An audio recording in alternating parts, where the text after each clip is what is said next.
Welcome to the immortal hills. Thank you.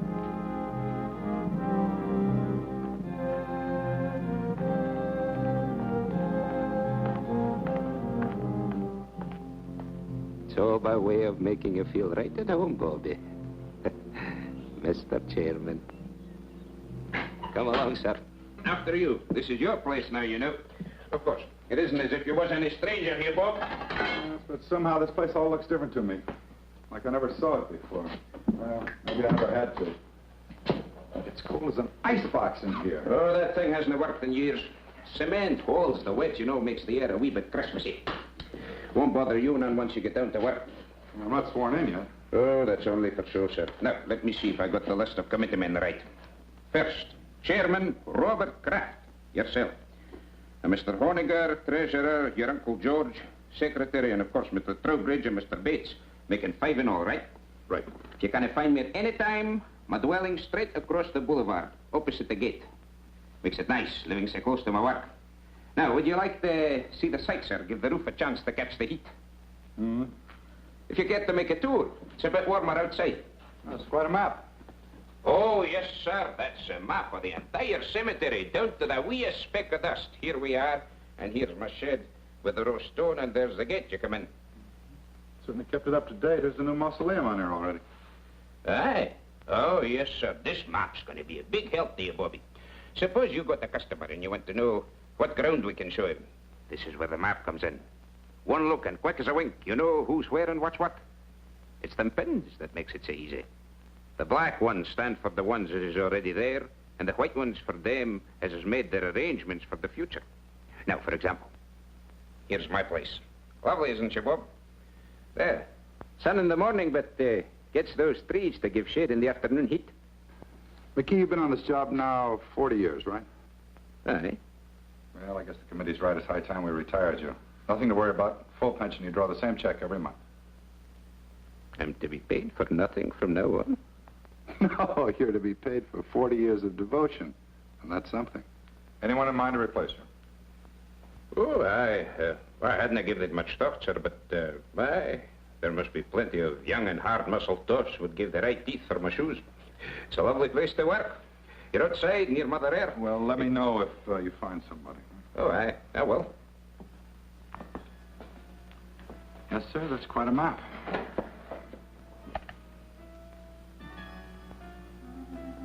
Pardon me, sir. I just wanted to show you where we keep this in case of emergencies. No need to worry, though. We haven't had none yet. Oh, you expecting visitors, sir? No, but that sounds like Stu Drexel. Oh, aye. Drexel and Pretty Beth Ferris. Did I hear they was promised? Looks like they're hitched. She finally caught me, Bob. Betty, many happy returns of the day. Stu, that's a great place you picked for a honeymoon. Oh, marriage has made me conservative. How about it, Mrs. D? Can I carry you over the threshold? I still don't think it's so very funny. I think it's positively awful if you really want to know the truth. Oh, Bethy, don't be that way. What's the trouble? How would you like to get a cemetery plot for a wedding gift? Now, Bethy, you know Pop never meant it for a present. It's just a formal, legal sort of thing. You see, Dad left part of my inheritance in trust for when I got married. One of the provisions was that myself and my wife had first-class accommodations here at the Immortal Hills. Doesn't cost us a cent, but we have to buy the plots before the bank will let me have the cash. You know, Dad, he never did consider me much on responsibility. He was a very smart man. Oh, aye, that he was. And though a bonny bride should have her thoughts far from doom, it's a lucky girl whose father-in-law provides from the beyond for her future. Isn't he sweet? Thanks, Scotty. Bob, give us a couple near the old man, will you?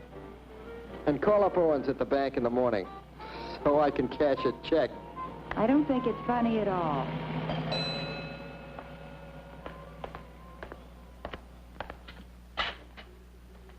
From the last administration, sir. Folks get a wee bit rocky when they come out here sometimes. Best to be prepared. Down the hatch.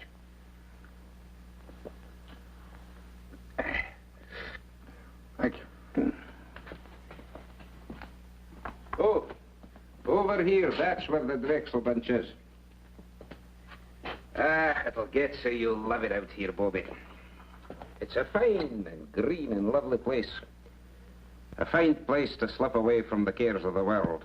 Slip away and live a wee bit.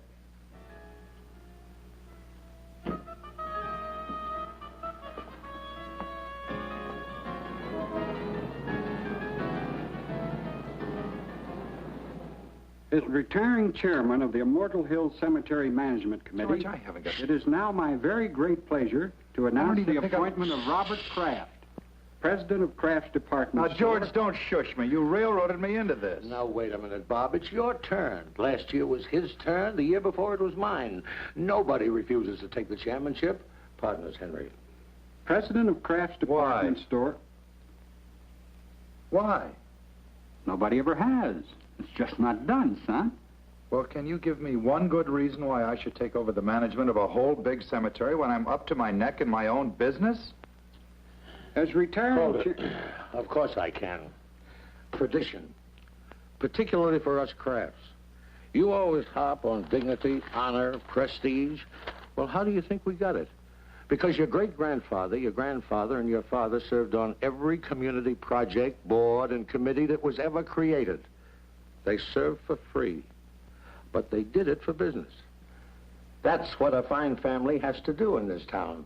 And you can't refuse to do it without losing a lot of respect from our customers. And another thing, it's just not done.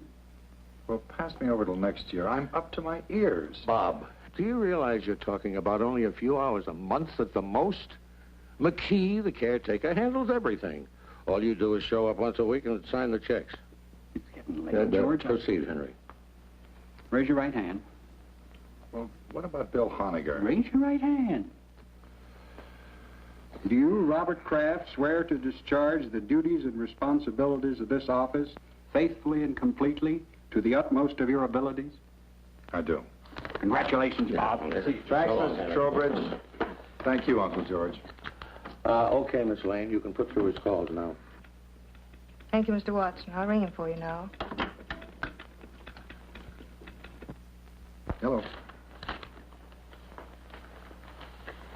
There's a guy named Watson on the phone. Says it's urgent. Do you know him? Of Olds and Watson? Olds and Watson, you know. Oh, the Undertaker. Swell. Hello. Well, thank you very much, Mr. Watson. I'll do the best job I can. Yes, sir. Oh, you're kidding. Well, sir, don't worry about it. I'll take care of it myself. I'll be there within an hour. Yes, sir. Thank you. Well, what about this ad? I have to wait. I'm sorry. Well, now, call McKee. You don't have to go up there every time. This is different. Somebody prominent? Stu Drexel and his wife. Stu and Betsy. No.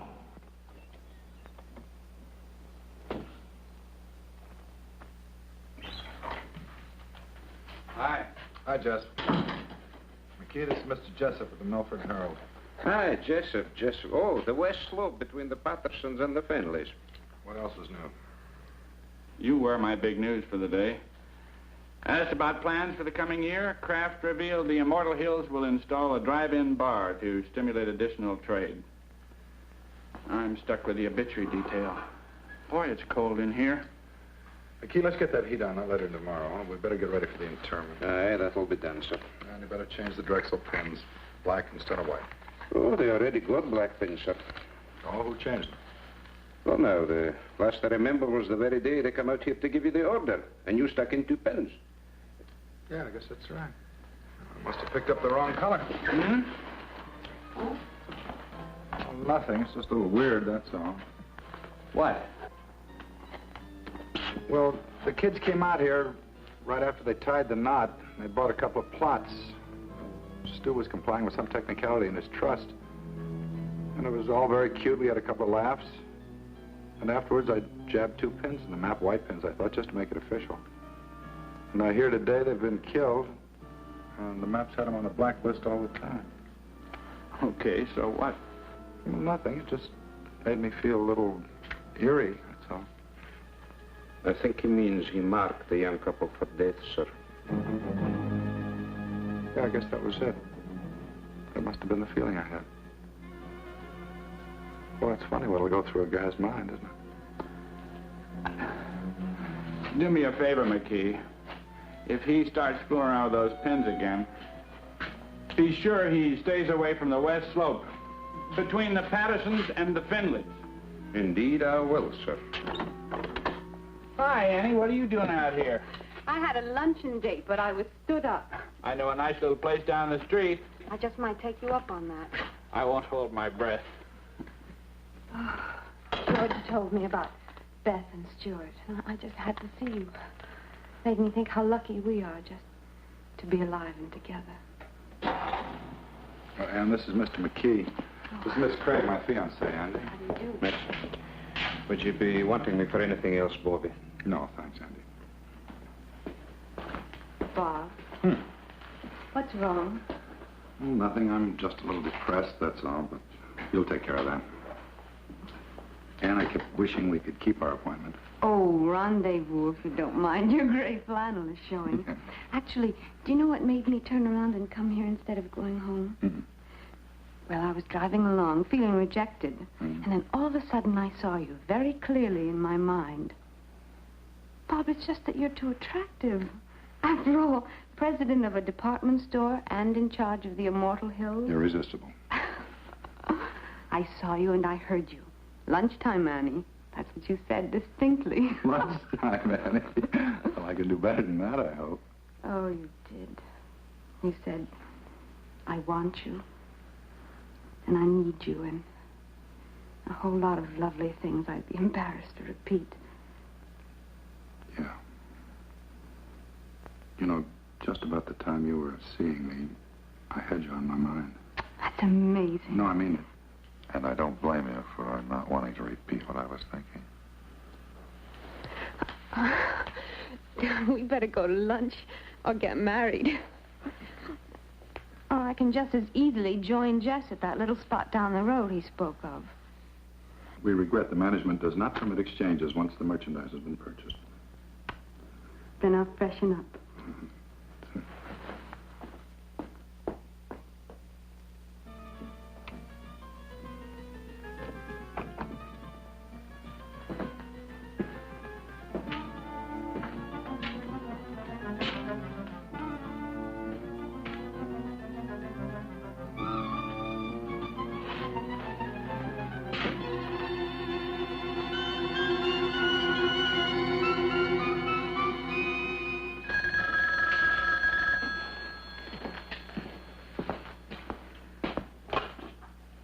Immortal Hills, Kraft.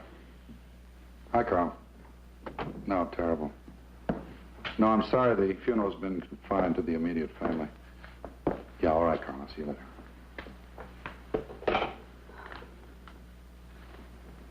No.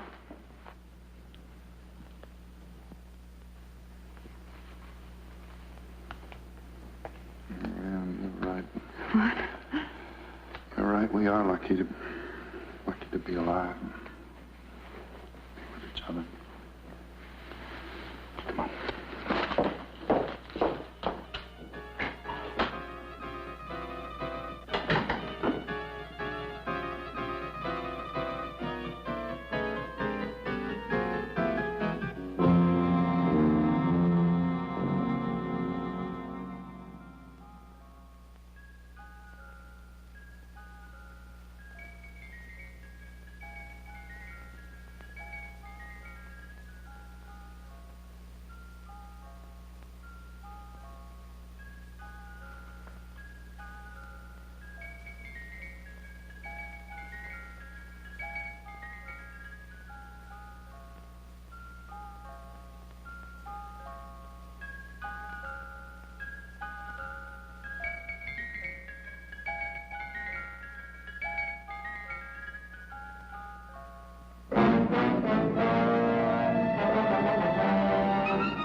Eat nor drink nor money have none.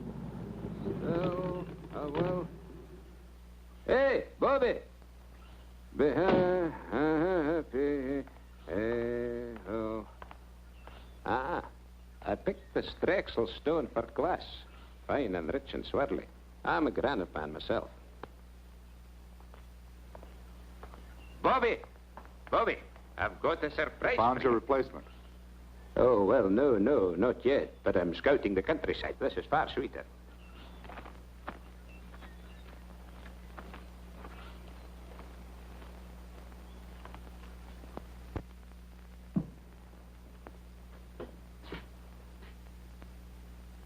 This is what I call getting things done. Oh, McKee, you should have been an executive.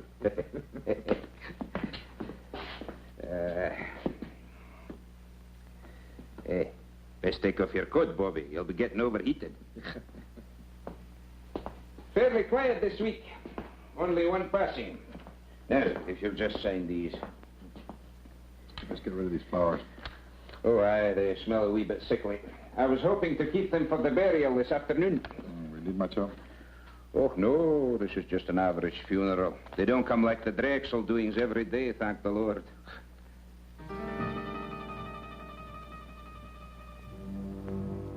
McKee, this bill for W. Isham. What's it for? Why, he's the lad for this afternoon, Bobby. Oh, no need to look so sad. Willisham was the same age lad as me. Oh, there's something I've been meaning to tell you. Mighty queer it strikes me, Bob. I went to the map just after we got the news. They changed Willisham's pin to black. It was already black. Looks like there might be something creepy up with that map. Changing pen colors without human assistance, no less. I changed Mr. Isham's pin, Andy. You... But, Bob, you haven't been here since he died.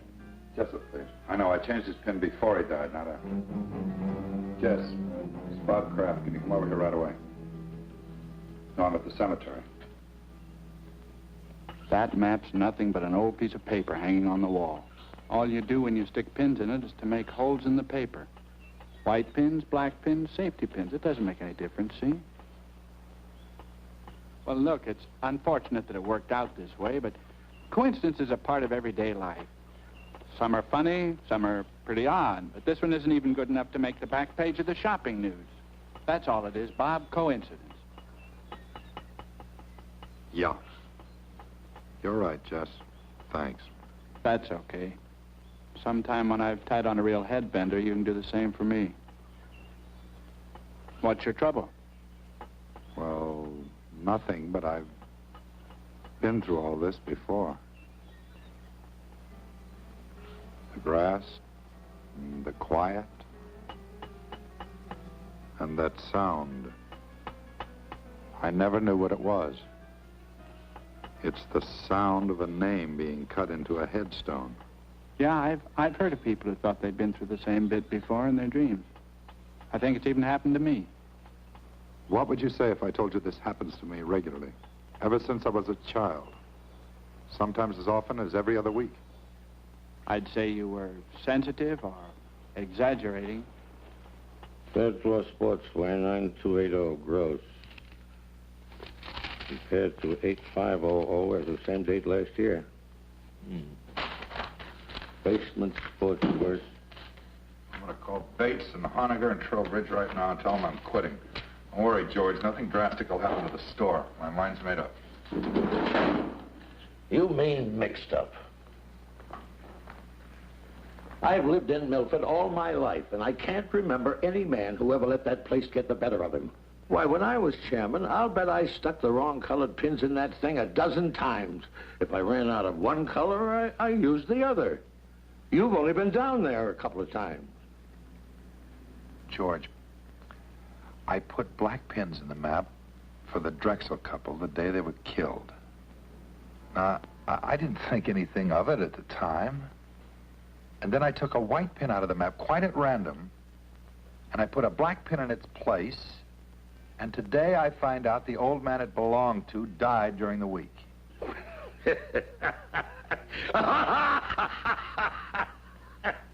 Bob, that's terrible. For heaven's sake, Bob, everybody loves a ghost story. Where's your sense of humor? You don't really believe that stuff you're telling me, do you? No. But I still think I may be learning something about myself.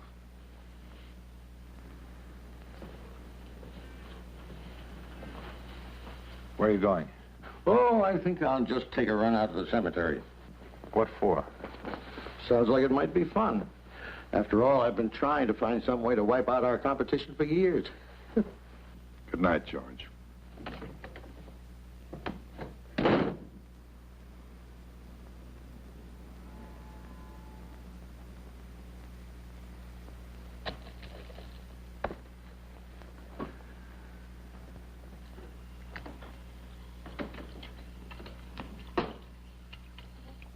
Want to take my car? All right.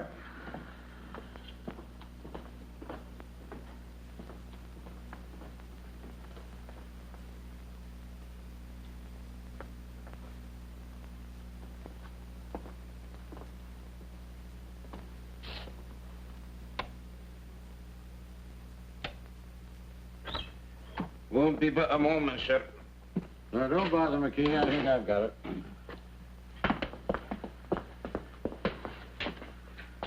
Oh, that'll be all, McKee. Is everything all right, Wilby? We'll see you later, Andy.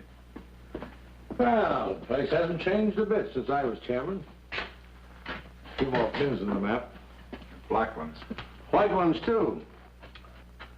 Sit down and relax, Bob. I think I can get this whole thing cleared up for you. What are you going to do? I'm going to convince you that there's nothing out here for you to worry about. George, let's forget this.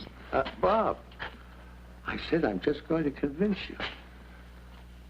Well, George, suppose you took Henry Trowbridge's white pin out and put a black one in its place, and tomorrow morning he turned up dead. It's not a chance. Well, I know not a chance, but suppose by some weird coincidence it happened. Now, it's happened to me 3 times already. I deal strictly in facts, son. I don't go for this coincidence bunk. But if Henry Trowbridge even looks a little peaked tomorrow, you can resign and I'll back you up. Now, Henry Trowbridge, let me see if I remember. I just mentioned Henry as an example. Now, you're not going to use him. Well, Henry's as good a choice as anybody, considering he directly preceded you as committee chairman. Wait a minute, George. You better let me put the pin in. If you do the honors and nothing happens, it won't be quite as conclusive. By all means, let's not diverge from the established pattern. But I'll have you know, I was no slouch when it came to pinning the tail on the donkey when I was a kid. No reflection on Henry. Go ahead, Bob.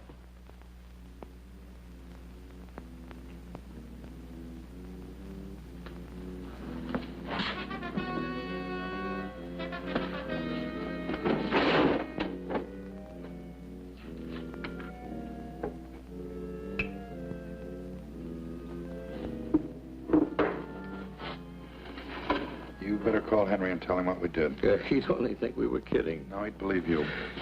Then he'd call my physician, and he'd reserve a nice quiet room for me at Providence Hospital.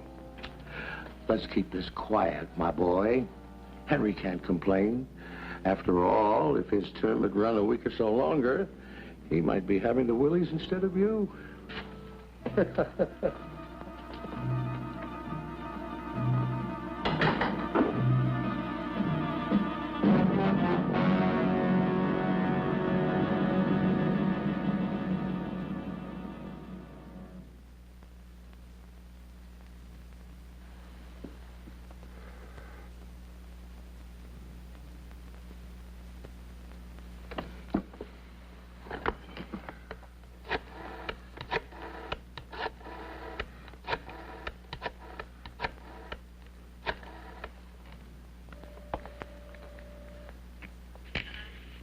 Hello, Miss Trowbridge. This is Bob Kraft. What are you doing up so late? Nothing serious. I just meant to call Henry earlier and it slipped my mind. Put him on, will you? Or if he's watching the movie and enjoying it, ask him to call me back during the commercial. No, Bob. Just hold on and I'll get him. He's upstairs reading in bed, but I'm sure he's not asleep. Well, I hate to disturb him. You just hold the wire, Bob.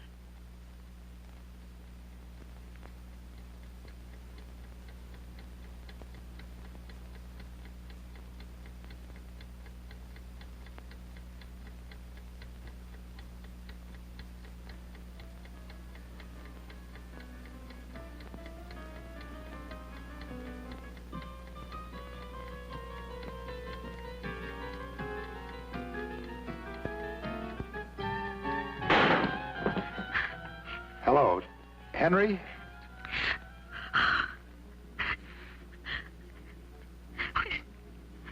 He's not breathing, Bob. I've got to call a doctor. I understand. I'll hang up right away. I'm terribly sorry.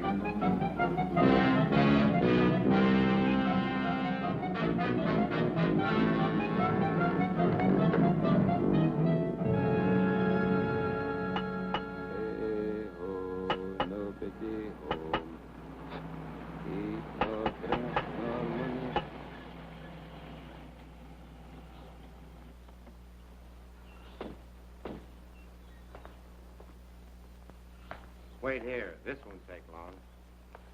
Morning. How do you do, sir?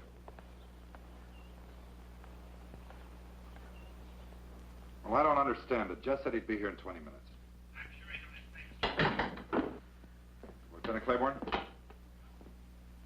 So that's it, huh? Sure big enough. There are the black pins, eh?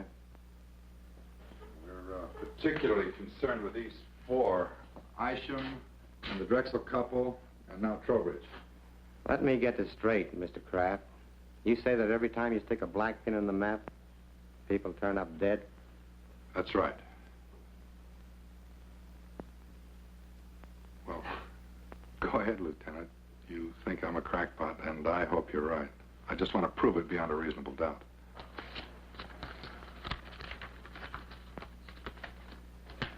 Stewart and Elizabeth Drexel, DOA, Emergency Receiving Hospital, result of highway collision.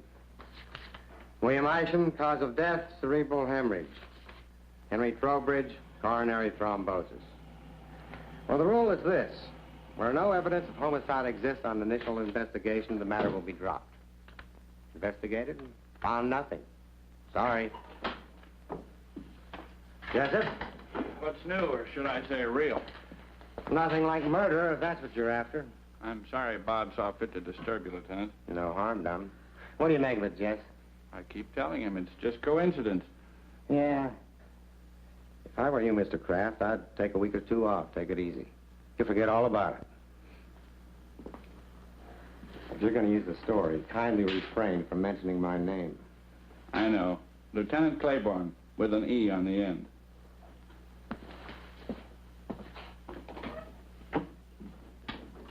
Boy, I think 4 deaths could appear so flimsy to a policeman. You never should have called the police. Claiborne's one of the best. Any other guy might have Look for a big, heavy book to throw at you. Yeah, maybe you're right. On the other hand, maybe that thing's dangerous. Really dangerous. Or maybe the element of danger is in a man. In me. Bob. Is there something different about me, Jess? I'm really beginning to wonder. Hey, buddy. If there is anything to this map, don't go blaming it on nameless forces. Maybe somebody's trying to scare you. Could be you got an enemy or two.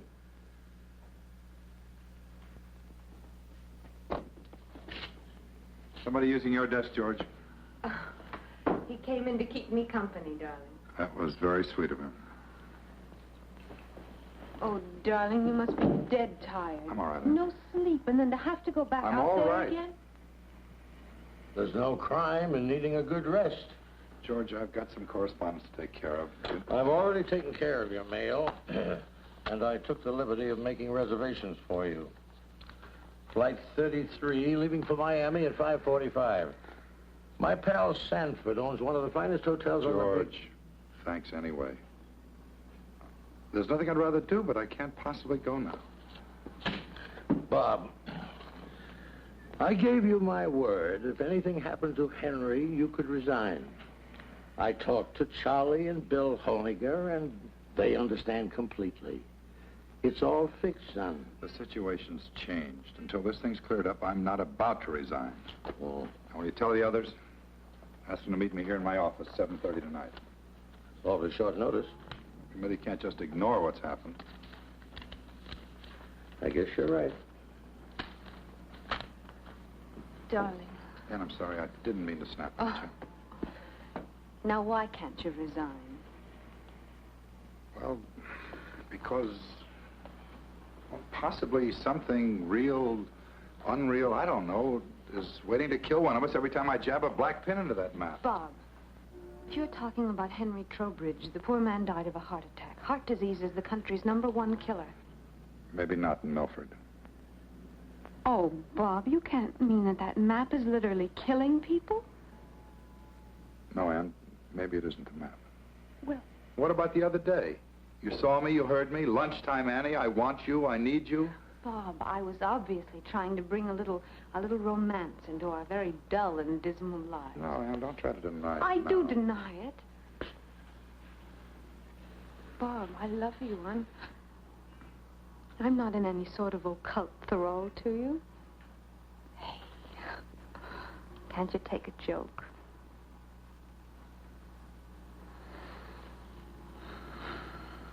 All right, then I was lying too. Does that bring you back to reality again?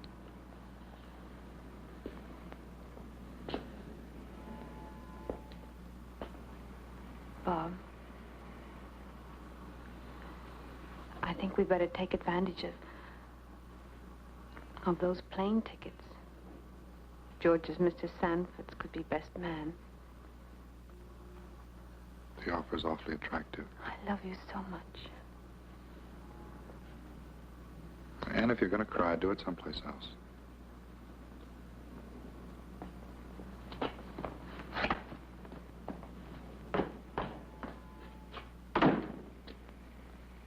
Now, Bob, it's real simple.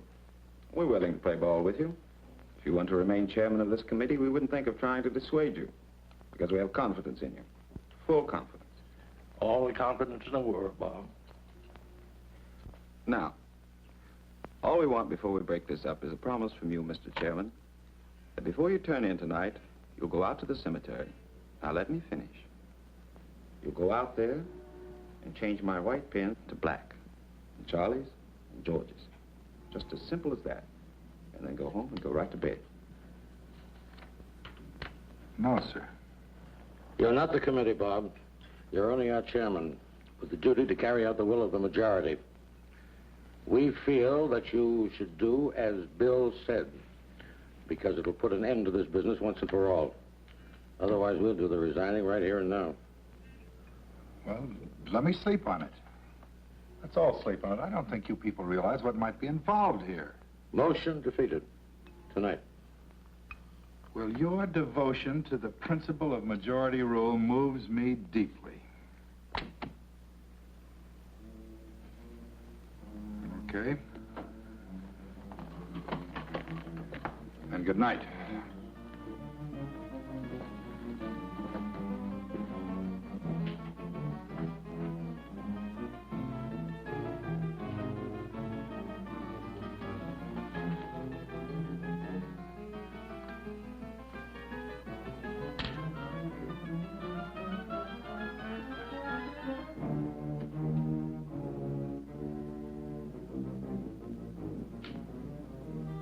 Charlie.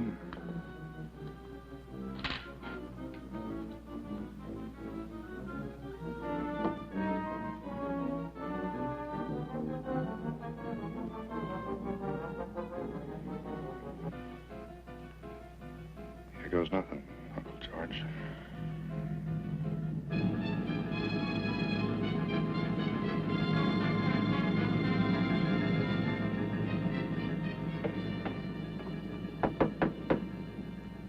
Who is it? It's me, Bobby. Open up.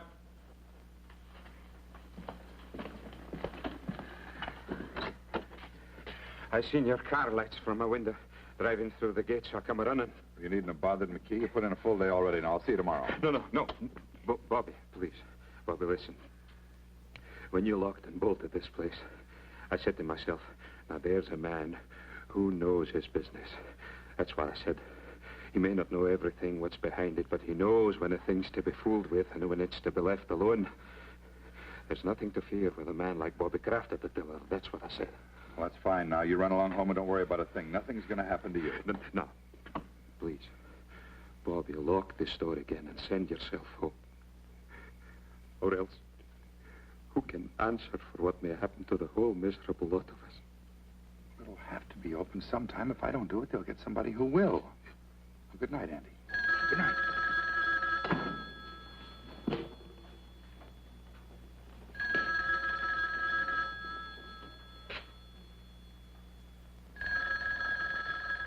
Andy, go home.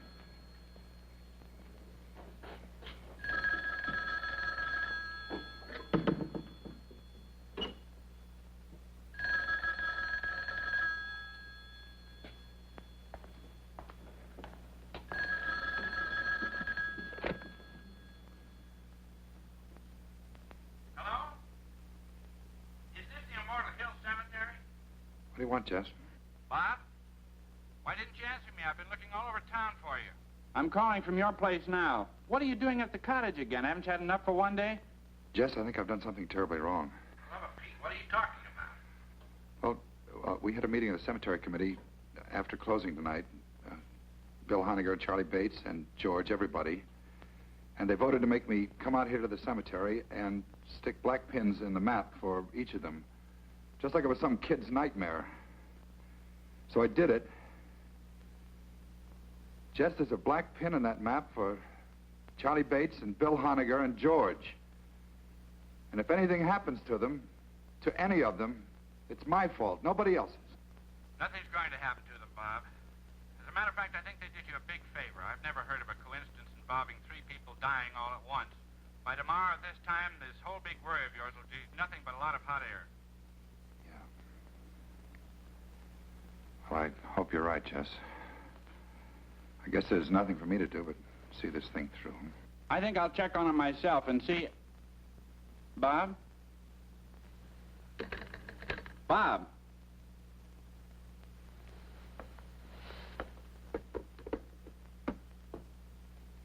Honegger, Bates, and George.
Lieutenant Claiborne, please.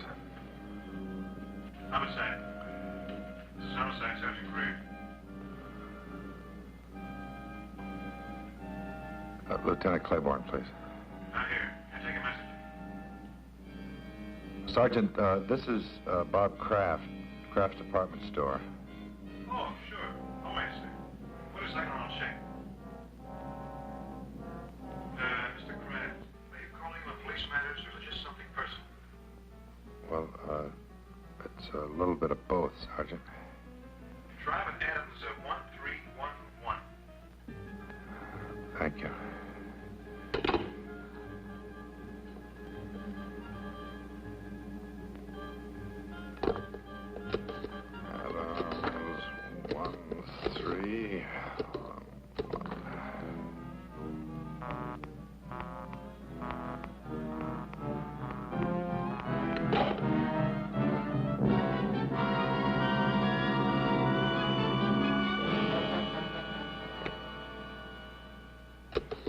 Adams 1311. Adams 13.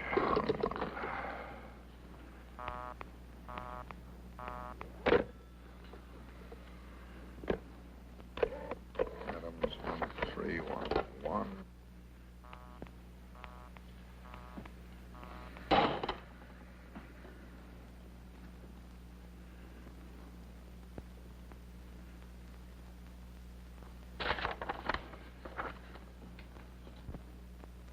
Bill Honiger, Adams 1311. Adams 1.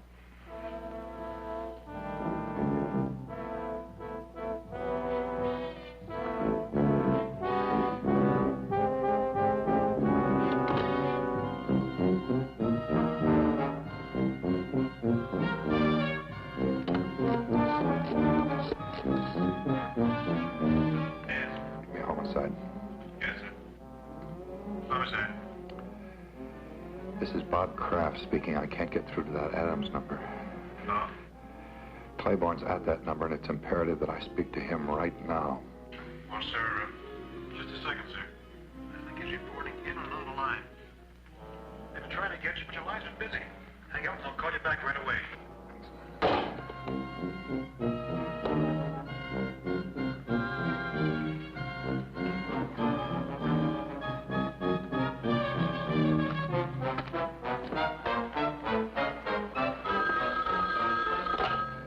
Something happened to Bill Honiger.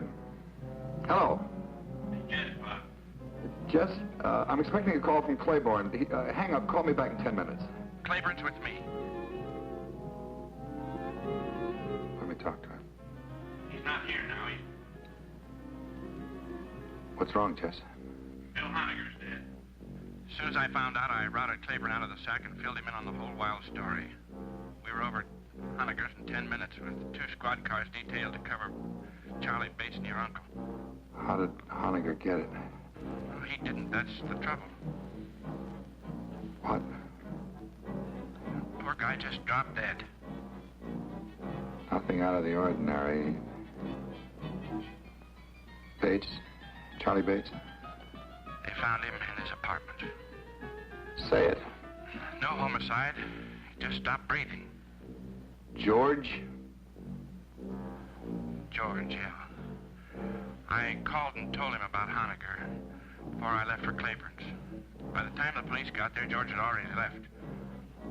Well, they'll find him, Bob. Don't worry. I'll be waiting for word about George. Let me know.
I see you followed our wishes to the letter.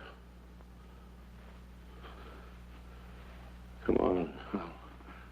I'll drive you home before you catch pneumonia. You three men made a terrible contribution to this town tonight, whether you meant to or not. I'm not going anywhere, Uncle George. I'm staying right here.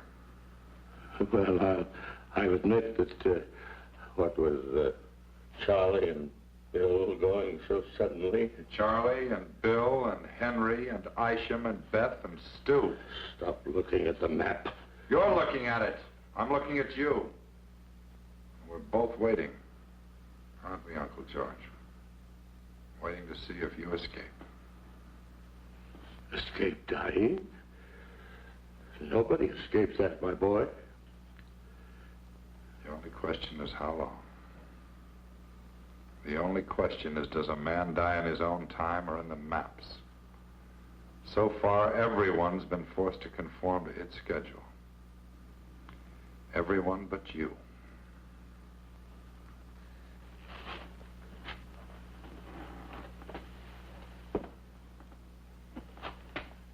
That puts me back on schedule.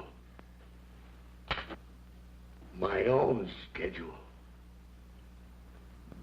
If it makes you feel any better.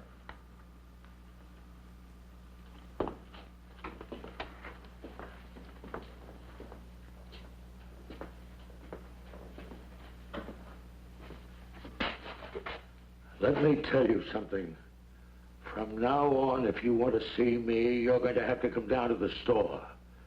I won't make another special trip on your account. The next time I see you, George, we'll both be right here.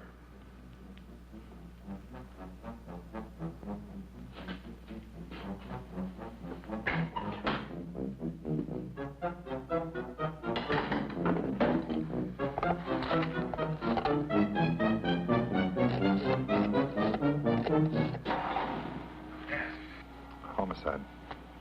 Homicide. This is Robert Kraft out at Immortal Hills. Claiborne speaking. Lieutenant, my uncle just left here. I think under the circumstances, the least you can do is put a man on to watch over him, no matter how ridiculous the situation seems to you. Thanks a lot, Mr. Kraft. We'll take care of it right away. He's wearing an overcoat over his robe and pajamas. We put a description of the wire quite some time ago. And you do think there's danger? Sergeant, Kraft, George F. driving east on Bunker Hill. Road, probable destination, Manor Apartments, big one. We'll have your uncle safe inside of 10 minutes, Mr. Kraft. You'll hear from me.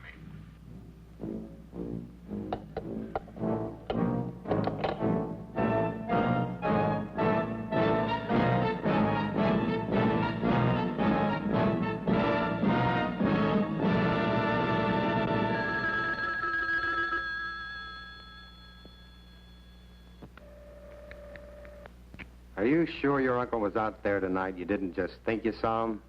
I told you he just left here. That was 2 hours ago, and no sign of him anyplace. I put out on all points after the first hour. He's not on the road, and he's not home. Hold the wire, Lieutenant.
You better come out, Lieutenant. He's still here.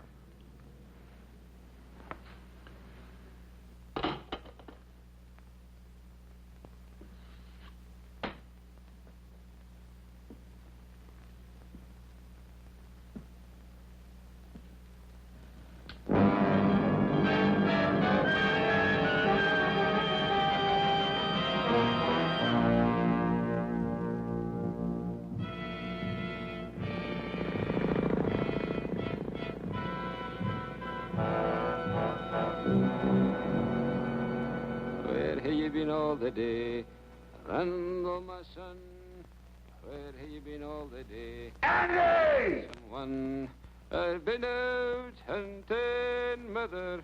I've been out hunting, mother. Make my bed soft, mother. Make my bed soon, for I'm sick. Andy!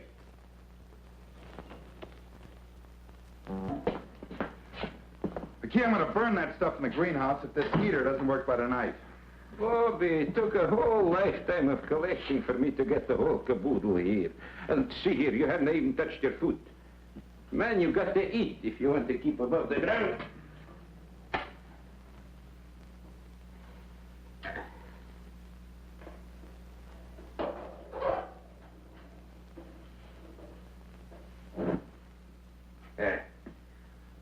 Lights for me, Bobby. Of course, I can't answer for what happens after sundown.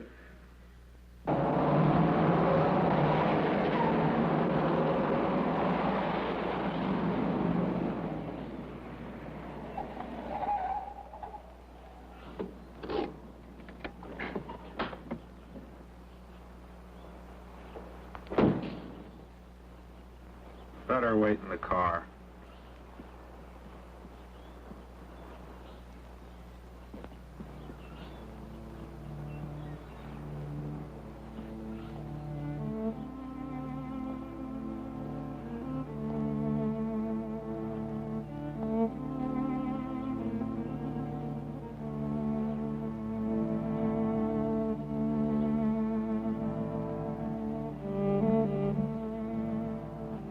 Irresistible. Aren't I crazy? Completely. I'll never change, I'm afraid. Annie, I'll see you later. Bob, please. I take it back. What? That day in the car, I did see you and I did hear you. I really did. I should never have denied it. It's all right, Annie. I'll see you later.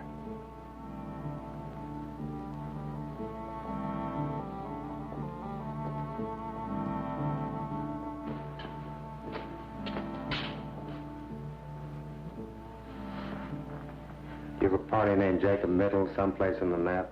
M-I-T-T-E-L. William Porter? Sure. You know him? Yeah. We contact the French designers through Mittel. Matter of fact, he's in Paris now. Better strike him out. Jay? Go ahead.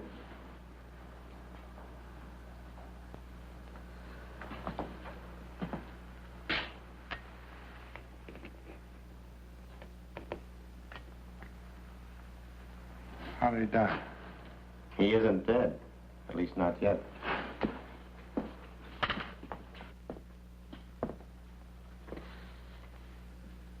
I know what you're thinking, Mr. Kraft. You're thinking that we tricked you into killing Jacob Mittel. Well, you're 100% right, so try to relax, huh? This one's on the police. You see, Jacob Mittel's in the prime of life. No previous major illnesses, no record, life expectancy, exceptionally good. And he's in Paris with all that ocean water to protect him from this mess. Up until now, all the deaths have been confined to the local area. If it strikes somebody on another continent, then we've really found something. I knew I should have gotten rid of those pins 4 days ago. Even the map, the whole thing, out. What I want to know is, what are you going to tell the district attorney is responsible for these deaths?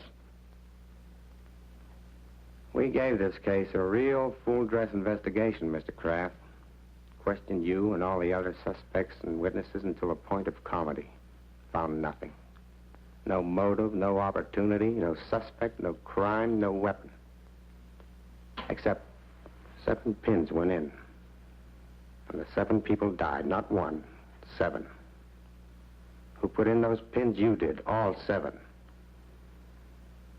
Other chairmen and so on have been putting pins in that map for years, and nothing happened. But with me, it isn't impossible for a certain kind of man to be endowed with powers that nobody had ever dreamed he could have. A lot of scientists claim that. Maps and pins can't kill alone.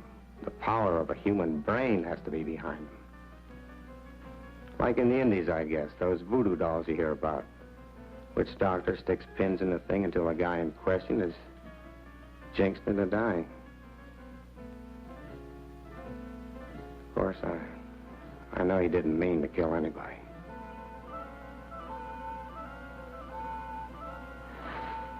I have to get back. You'll hear from me the minute we get word.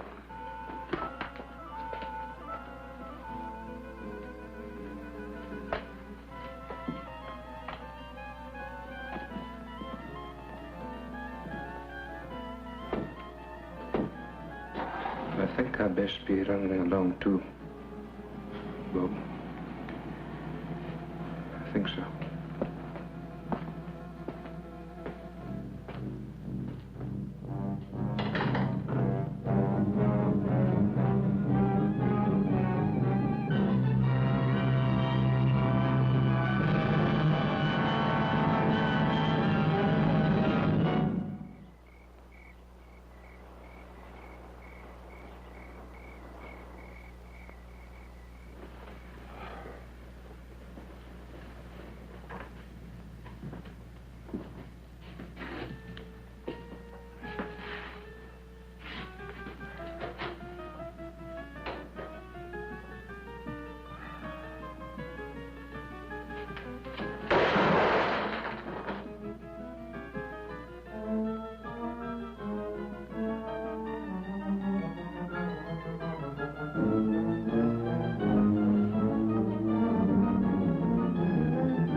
Destroyed them.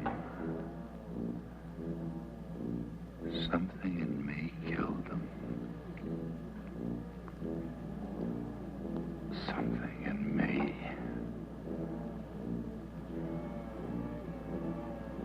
But I couldn't refuse the job. Not a man with my reasoning power.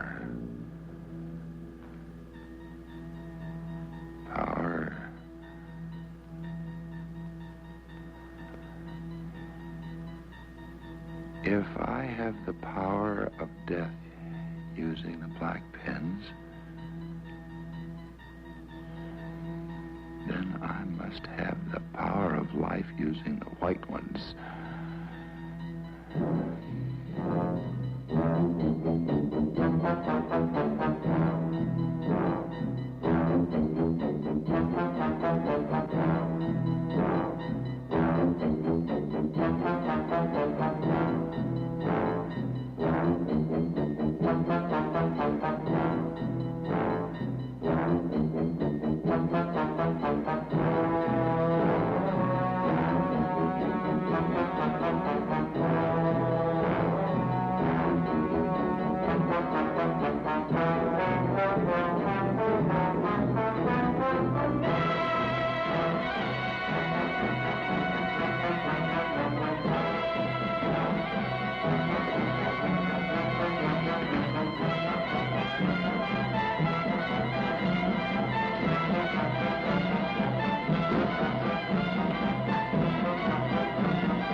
This is the cemetery, that's right. This is Rosamund Middle. Rosamund, I don't... Yes. Can't you hear me? This is Rosamund Middle. Jay's wife. Rosamund, yes. Just received a cable, Bob. Can't you hear me? You just received a cable from Paris, France. That's right. I'll read it again. Regret. Jacob W. Middle died in Hotel Royale. Body awaits disposition. Signed American Embassy, Paris, France. That's right. He died there. Died in Paris, France. Died. Jacob W. Middle. Impossible.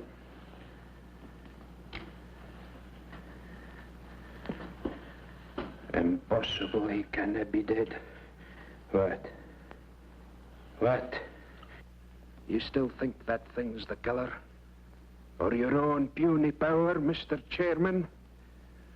The only power you or that map ever had was me, so far as killing goes. You marked them for death, Mr. Chairman, but who did the deed? Andrew McKee. Oh, Andy. Why? You and your high and mighty committee, turning out a man with 40 years of service on the grounds. 40 years. I told you, Andy, a full pension. It isn't cash what keeps a man going, lad. What keeps his feet on the ground and keeps him on the job till the Lord makes him quit. The Lord, but nobody else. This is my hills, my lands, my activities. Aye, we come a long, dark road to put this gun to your head, Bob. Andy, we never tried to take anything away from you. I made sure of that. I snuck up on each one of them in turn when they was alone and held them fast like so until they went.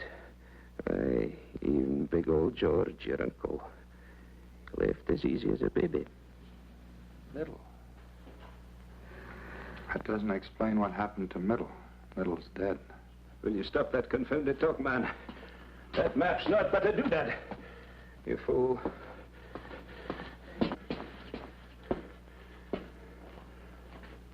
There is nothing to fear here.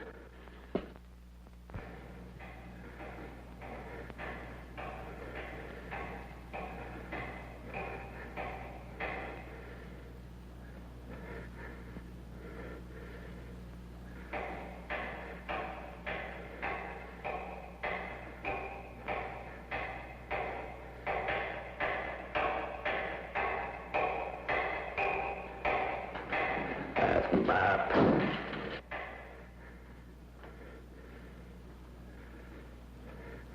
Andy, talk about something else, quick. It's important. We're finished with talking. Finished you are with maps and pins black and white. Talk about something else, I said. It's important right now. Talk about anything else. Now.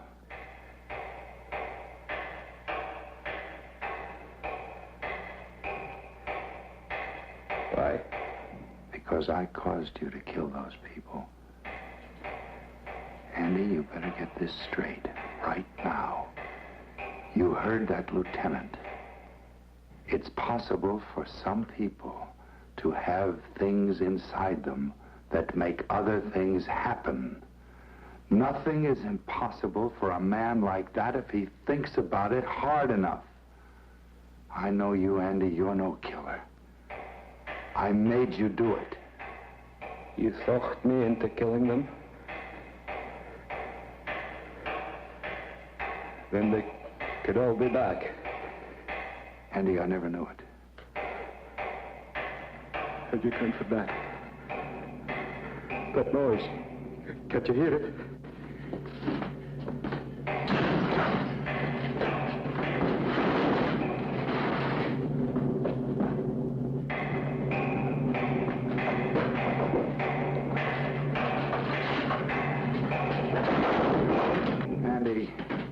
Andy, stop. There's nobody.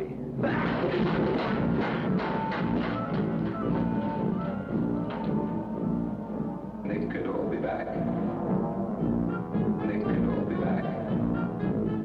Stop.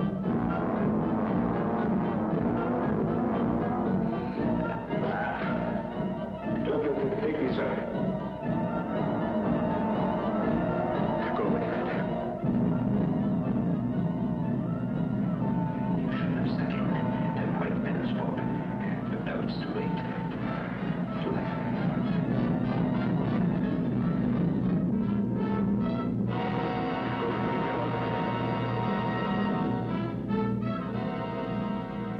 Little fight. Give me all the fight. Not the young Brex. Oh, come on. Go away. Go away and leave me alone. Go away. Go. Save me, Bobby.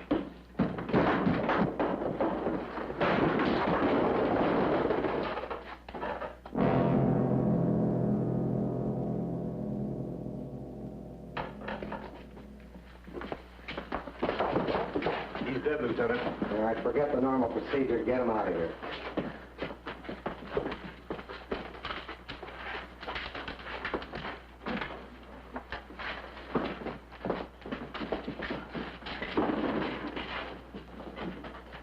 Exhibit A. He really didn't need it. They died of fright first, just like he did. You're forgetting about those 7 trips to the mausoleum, Lieutenant. 7 bodies, 7 trips. They helped. Lieutenant, Jacob Middle died in Paris. Well, that was a plant, Mr. Kraft. Middle's all right. Sorry we had to put you through this, but it was the best way to make McKee come out in the open. Mrs. Middle stayed up all night at headquarters, waiting for us to call in. A radio car is posted just outside. We signaled her to phone you and tell you that lie about her husband. Am I getting through to you, Mr. Kraft? Well, not quite yet. We watched him, Bob. He actually managed to unearth all 7 of them. Wonder what got into him. It was those white pens.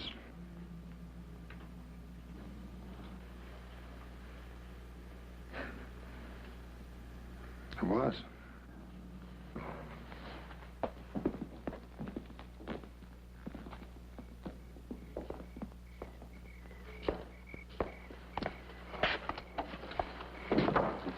Annie, I lost my overcoat. Oh, where? Which one? I'll get it. No, never mind.